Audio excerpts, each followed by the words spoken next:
life. In a sense, faith helps us to navigate through the journey of life.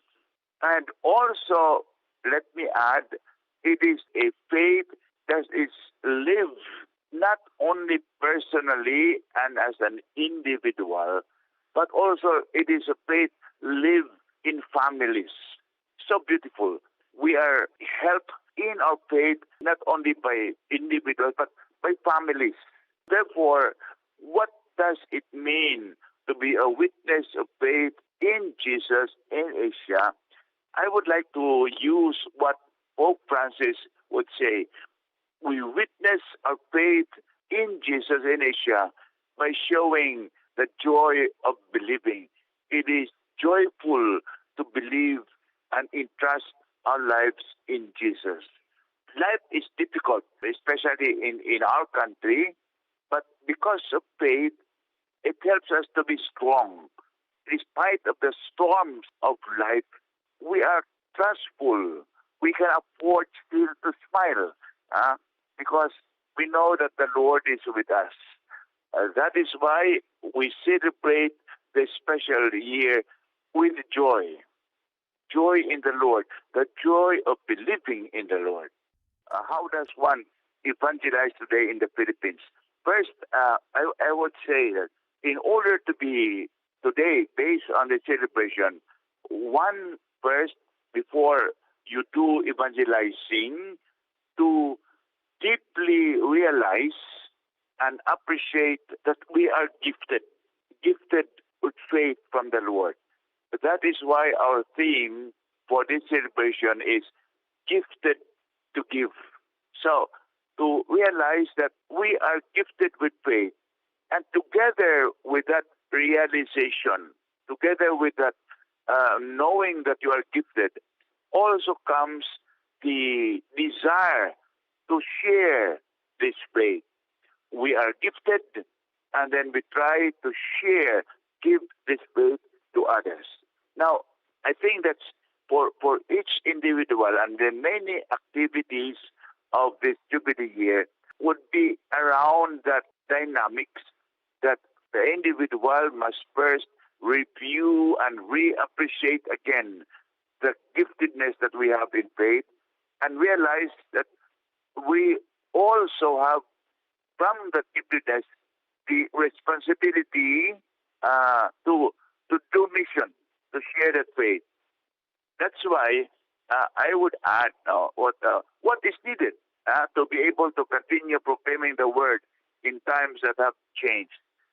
In the context of our Jubilee, we try to provide more opportunities, more varied activities for formation and catechesis, so that in the opportunities for formation and catechesis, there, as I said at the beginning, one will realize all the more that we are gifted by the Lord, that the Lord wants us to feel His presence, and then in turn we do mission. We share that faith to others. So again, I said, during the Jubilee year, we are planning many activities that can be summarized as activities and programs that would help individuals and communities to realize our giftedness and also to realize that we have a mission to do. 500 years ago, we had the first encounter of faith. Our forefathers began to believe. The seed of faith was planted. So we believe today. We promote, we try to make it possible for people, for us, for Filipinos to encounter Jesus all the more. Personal encounter with Jesus, and also to encounter Jesus the Lord in the people that we serve. In the mission that we do, we encounter Jesus there, especially the needy and the poor and those who are marginalized. It is beautiful to be a witness to evangelical charity, especially in these difficult times of the pandemic now. Now, let me give this background. At the end of the year 2019, we had strong earthquakes, especially in my island, but it was known to the entire country that thousands of families lost their homes and people died because of this earthquake. At the start of 2020, January, Taal volcano erupted. That's close to Manila. And it was something. Thousands evacuated. And then by March of 2020, the pandemic began to hit us in the Philippines. And then at the end of 2020, last year, we were hit by two strong typhoons in the Philippines. So, earthquake, Taal volcano eruption, the pandemic, and then we have typhoons. But I'm just amazed at our people, our churches. It was a difficult situation, but I would believe that the church in the Philippines, in a very silent way, became a witness to evangelical charity. So there was so much help, generate the rich and poor, help the earthquake victims, help the evacuee families in the volcano eruption. During the pandemic, parishes all over the country, organized by the diocese, giving food packs to poor families who lost their livelihood because no more work. They are daily wage earners. So there was hunger in the family.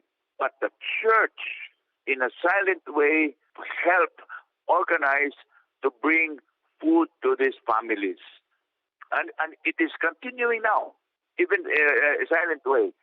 I was surprised in my own diocese in Davao.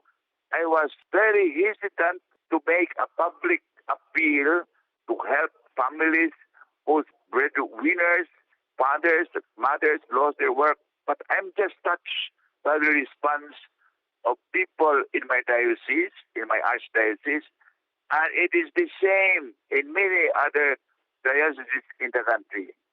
And then presently, when we started the vaccination program, without being requested, we offered to the government church facilities to be used as vaccination centers, especially in far remote places in the country. And therefore, when we were challenged to be witnesses to evangelical charity, to be a house with open doors that offers hope and strength, we stood up to the challenge and continue to simply be that, a church that is first of all able to offer charity, mercy, and compassion in times of great difficulty.